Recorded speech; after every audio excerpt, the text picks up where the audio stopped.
Prakash മാസ്റ്ററിലേക്ക്. Prakash master, ഇപ്പോൾ supreme കോടതി വിധി വന്നിരിക്കുന്നു. ഒരു അന്തിമ തീരുമാനം വരുന്നതുവരെ അവിടെ സർവേ നടപടികൾ നിർത്തിവെച്ചിരിക്കുന്നു.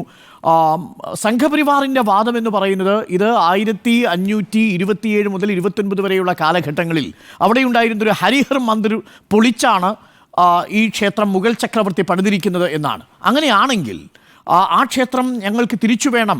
ASIയുടെ നിബന്ധനകൾ പോലും പാലിക്കാതെ പള്ളി കമ്മിറ്റി അതിൽ ചില നിർമ്മാണ പ്രവർത്തനങ്ങൾ പോലും നടത്തുന്നു എന്നതാണ് ഇവരുടെ ആക്ഷേപം. യഥാർത്ഥത്തിൽ ഇത് കാശി മധുര ബാക്കി ഹേ എന്നതിന് തുടർച്ചയാണെന്ന് CPM പറയുമ്പോഴും അത് സംഘപരിവാർ ഉയർത്തുന്നത് ഞങ്ങളുടെ ക്ഷേത്രങ്ങൾ ഞങ്ങൾക്ക് തിരിച്ചു പിടിക്കാനുള്ള ശ്രമത്തിലാണ് എന്നാണ്. എങ്ങനെയാണ് അതിനെ കാണുന്നത് പ്രകാശം മാസ്റ്റർ? ഇത് ഇവിടം കൊണ്ട് അവസാനിക്കുമെന്ന് തോന്നുന്നുണ്ടോ? കഴിഞ്ഞ ഏതാണ്ട് 10.5 വർഷക്കാലമായി നമ്മുടെ രാജ്യം ഒരു വലിയ ദുരന്തത്തെ നേരിട്ടുകൊണ്ടിരിക്കുകയാണ്.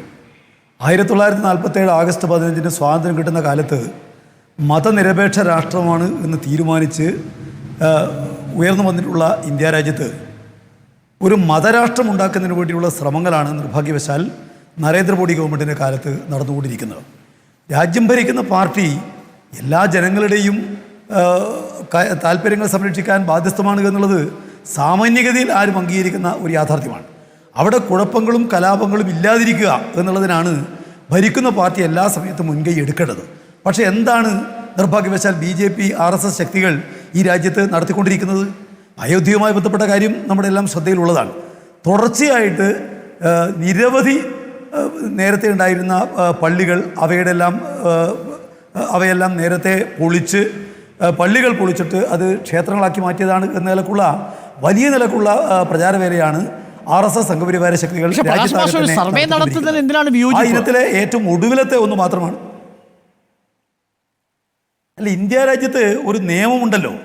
1991 നിയമത്തിനകത്ത് വളരെ വ്യക്തമായി പറയുന്നുണ്ട്. Places of worship special provision act 1991. അത് വളരെ വ്യക്തമായി പറയുന്നുണ്ട്. കാരണം എത്രയോ നൂറ്റാണ്ടുകൾക്ക് പിറകിൽ ഓരോ സ്ഥലത്തും ഒന്നുണ്ടായിരുന്നെന്ന് പരിശോധിച്ചാൽ ഇപ്പോൾ മനുഷ്യവാസം പോലും ഇല്ലാത്ത ഒരു കാലത്തേക്ക് നമുക്ക് എത്തിച്ചേരാൻ കഴിയല്ലോ. നമുക്കെല്ലാം ഈ മാനവ സമൂഹത്തിൻ്റെ ചരിത്രം അറിയുമ്പോൾ എത്രയെത്ര ഘട്ടങ്ങളിലൂടെയാണ് മാനവരാശി കടന്നു വന്നിട്ടുള്ളതെന്നുള്ളത് കൃത്യമായിട്ട് അറിയാൻ വേണ്ടി കഴിയുന്നതാണ്. അതുകൊണ്ട് ഇവിടെ 47 ആഗസ്റ്റ് 15 ഉണ്ടായിരുന്ന ഒരു നില എല്ലാ ആരാധനാലയങ്ങളെ സംബന്ധിച്ചും സൂക്ഷിക്കാൻ കഴിയണം എന്ന കാര്യത്തെ ലംഘിക്കുന്നതിന് വേണ്ടിയിട്ട് എങ്ങനെ നിയമപരമായിട്ട് സാധിക്കുക?